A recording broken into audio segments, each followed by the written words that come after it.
Et salut à tous et bienvenue pour cette nouvelle vidéo, donc un nouveau vlog.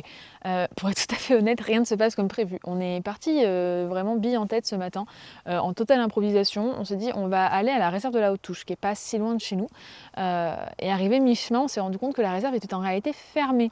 Joie. Donc du coup, on a changé de plan.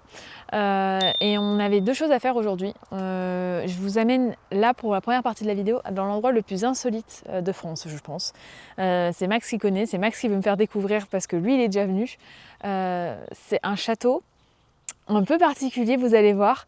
Attention, disclaimer, vraiment éloignez vos enfants.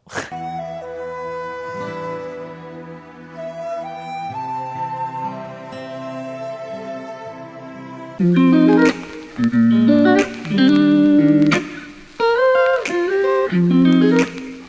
mais les gars, je vous jure, je comprends pas où on est. Alors à la base, c'est censé être un château. Et bien sûr, comme on est sur fail après fail depuis ce matin, alors excusez-moi, mais ça m'arrête, mais qu'est-ce que fait que cette verge posée au milieu de la forêt? Expliquez-moi. Non mais c'est terrible.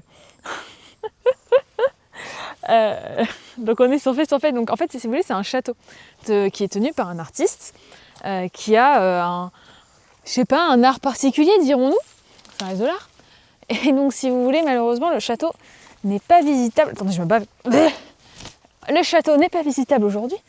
Il est visitable que sur réservation. Et bien sûr, comme c'était pas prévu qu'on vienne, on n'a pas réservé. Donc en fait, il y a toute une partie au milieu de la forêt. Mais vraiment, quand je dis au milieu de la forêt, regardez autour de moi. Juste au milieu de la forêt, où il y a des statues qui sont cachées. Et notamment des statues de verges, littéralement, posées là. Donc écoutez, on se balade en plein milieu de la forêt, et puis on prend ce qu'on a à prendre. De toute façon, prochaine étape, manger. Et après cette étape-là, on va probablement aller au deuxième lieu prévu d'aujourd'hui.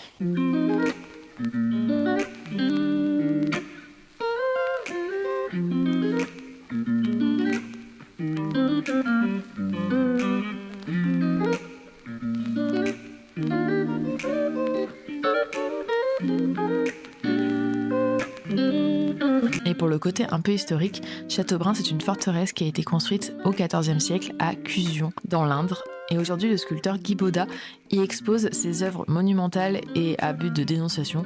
Et d'ailleurs, je te laisse me dire en commentaire si t'as compris ce qu'était cette sculpture. Nous, on a eu l'explication, mais je trouve ça cool de pouvoir la découvrir par soi-même.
Je ne saurais pas comment vous expliquer, mais l'impression que ça donne, et pourtant on n'a pas vu tout parce qu'il y a beaucoup de choses dans le château et on ne peut pas y aller, je suis deg, mais là pour le peu que je vous ai montré, qu'on a filmé, qu'on a vu, on a l'impression d'être dans le cerveau, dans l'esprit un peu dérangé de quelqu'un. Il y a un côté très onirique dans la... Alors je sais pas si c'est le côté forêt avec de l'art dedans, je ne saurais pas vous expliquer. Il y a quelque chose de très mystique et onirique, très étrange, qui donne envie en même temps d'en voir plus. Donc c'est vrai que c'est chiant qu'on puisse pas aller dans le château. Du coup, c'est beaucoup moins plus 18 que ce que tu m'avais prédit quand même. Bah là, ouais, mais sauf que du coup, Il n'y a qu'une verge dans la forêt finalement. C'est un peu décevant. on n'a pas accès à l'intérieur, quoi. Ouais, je sais, t'inquiète. L'intérieur, il y a quand même des glorioles, quoi. Il y a des glorioles à l'intérieur apparemment, ça va être super. Je vais être obligée de biper ça parce que du coup, je suis pas sûre que ça passe sur YouTube comme terminologie. Enfin bon, du coup, je pense que je vais appeler ce vlog le vlog de la défaite finalement. Parce qu'on aura réussi à rien faire de ce qu'on voulait. On voulait profiter du fait qu'il fasse frais et tout. Après la canicule, là, il y a eu les orages cette nuit, donc on voulait en profiter pour faire des trucs. Mais du coup, c'est un peu raté.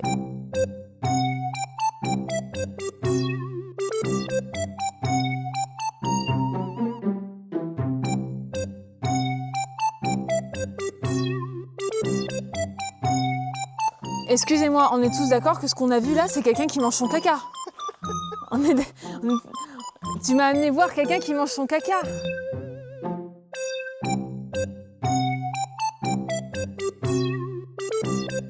Bon, on est pas. Ce qui est assez drôle, c'est qu'on passe d'un truc un peu onirique, mystique, où je me dis il y a tout un mood et tout, à quelqu'un qui mange son caca. Voilà.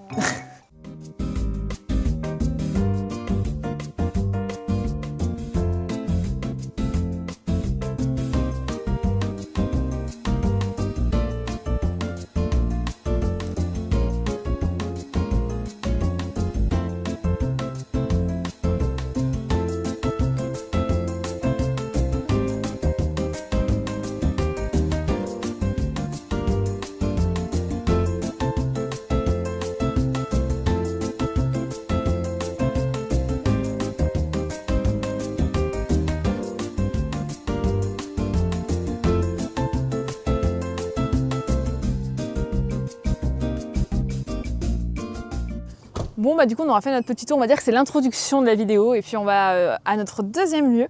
Je vous emmène avec moi et j'espère que ça vous plaira.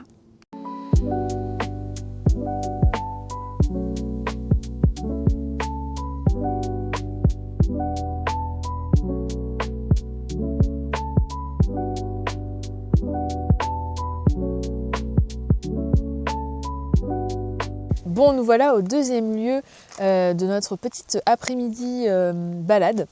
Après que tout soit fermé, là ça a l'air d'être ouvert. Donc on est allé au Loup de Chabrières, c'est le parc animalier des Monts de Guéret. En fait c'est vraiment un parc réservé aux loups.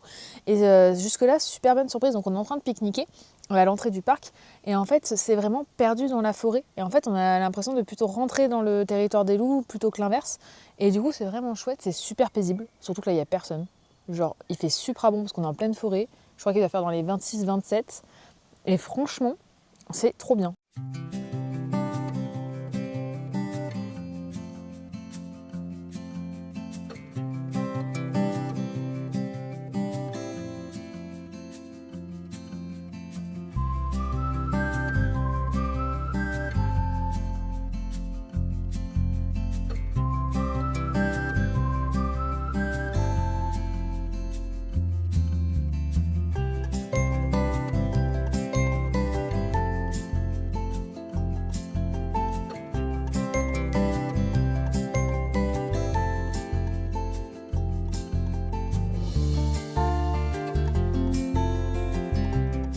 Nous voilà dans le parc des Loups de Chabrières.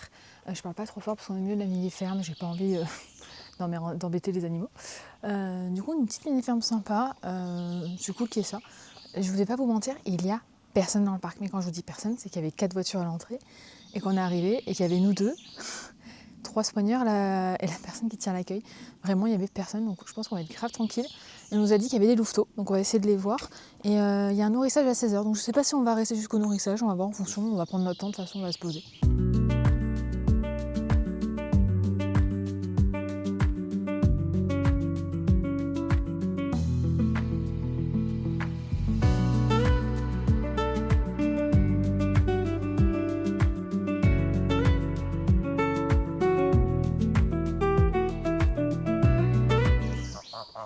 Oui, je m'en vais. Regarde pas mal.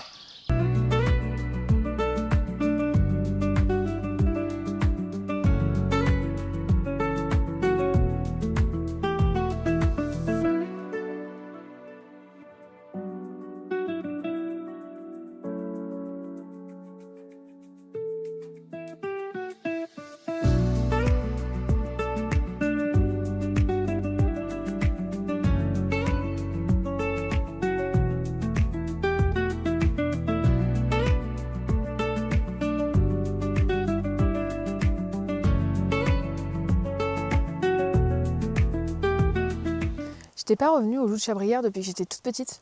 J'étais venue avec mon père, je devais avoir 7 ans, 8 ans, quelque chose comme ça. Le parc était ouvert depuis très peu de temps. Mais ce qui m'avait marqué à l'époque, et du coup on le retrouve un peu ici, c'est qu'en fait les enclos sont très éloignés de nous. Et c'est une bonne chose, hein. C'est-à-dire qu'en fait les enclos des loups et des autres animaux sont immenses, ce qui fait que du coup on n'est pas en ultra proximité, ce qui est vraiment plus agréable.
Du coup, on a fait le tour là du parc animalier, c'est ultra paisible. Genre, alors nous, en plus, on a eu la chance, on est allé à un moment où il n'y avait pas grand monde. Je pense que le fait qu'on soit arrivé très tôt, vers 13h, plus le fait que les gens ont peur de la chaleur, etc., on n'a pas eu vraiment, on a croisé 3 groupes de personnes, Oh, dont avec des gamins.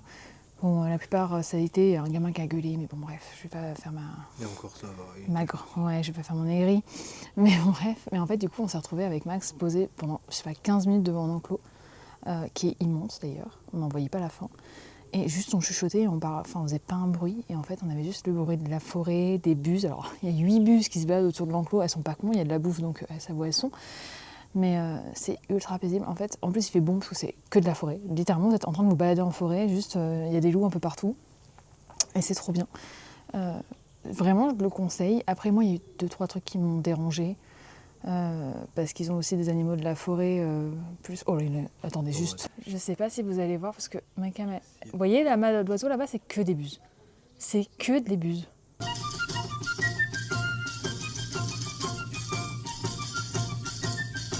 Donc ouais, il y a des choses qui me gênent un peu, des animaux de nos forêts qui peuvent vivre en liberté chez nous sans être embêtés comme peuvent être les loups qui sont dans des enclos. Après, je pense que c'est pour un point de vue pédagogique plus qu'autre chose.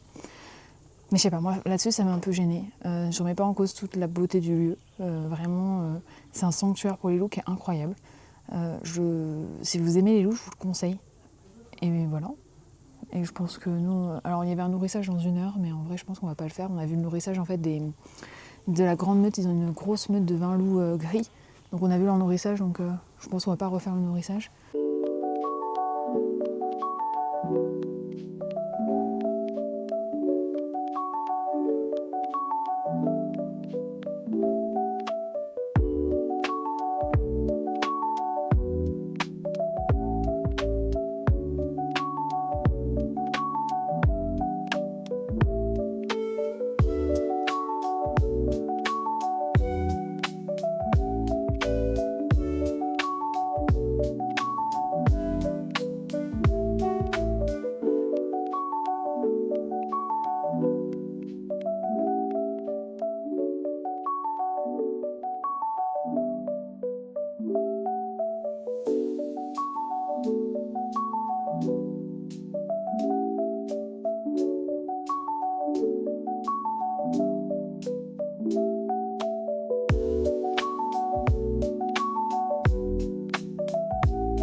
sommes sur le retour après cette petite balade au lot de Chabrières. Pour le coup, le parc est vraiment sympa. Je pense qu'il vaut son prix. C'était 13,50 l'entrée pour l'adulte. Franchement, c'est ce qu'il vaut. Ça fait une très très jolie balade, très paisible, très très cool. Bon, l'idéal c'est d'y aller quand il n'y a pas trop de monde. Donc ils sont ouverts que le mercredi et le week-end. Donc c'est dur de taper là où il n'y a personne. Nous, je pense qu'on a eu vraiment de la chance. On est arrivé vers 13h. Il n'y avait vraiment que nous dans le parc, au point que les soigneurs d'ailleurs et la dame de l'accueil étaient en train de boire l'apéro. Enfin en tout cas, non j'exagère, ils étaient juste sur une table en train de parler et de prendre leur pause déj. Donc du coup c'était très très calme. On a pu vraiment se poser 15 minutes sans bruit à écouter juste la forêt, regarder les loups. C'était vraiment vraiment chouette. Donc je vous conseille ce parc si jamais vous avez l'occasion. Alors évidemment, le parc, il faut quoi, 1 heure et demie. Nous, on y met 2 heures parce que vraiment, on se pose. Mais c'est pas, vous n'allez pas passer une après-midi entière au lot de Chabrières. Mais si à l'occasion, vous êtes en Creuse, que vous voulez faire d'autres choses, parce qu'il y a plein de choses à faire. Hein. Là, on ne le fait pas, mais on voulait faire le Crozant, qui est un peu plus au nord. Le château, du coup, de Châteaubrun n'est pas si loin, mais lui, on le refera. Donc, c'est le château qu'on a fait au début de la vidéo. On le refera certainement quand tout sera ouvert, parce que là, tout n'était pas ouvert. Et puis voilà, donc il y a de quoi faire autour. Si vous voulez vous faire une petite journée en Creuse, je pense que ça vaut grave le coup de passer par ici.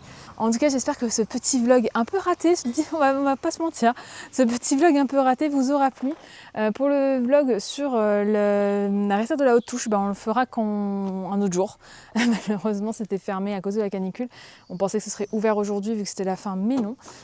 Donc on se refera ça. Et puis sinon, je vous fais des gros bisous. N'hésitez pas à follow la chaîne, à laisser un pouce bleu, à laisser un petit commentaire pour me dire que vous avez bien regardé la vidéo jusqu'au bout. Et n'hésitez pas à vous abonner du coup pour suivre les autres aventures, du coup notamment la Haute-Touche qui arrive. Et n'oublions pas Disney en fin d'année. Allez, salut!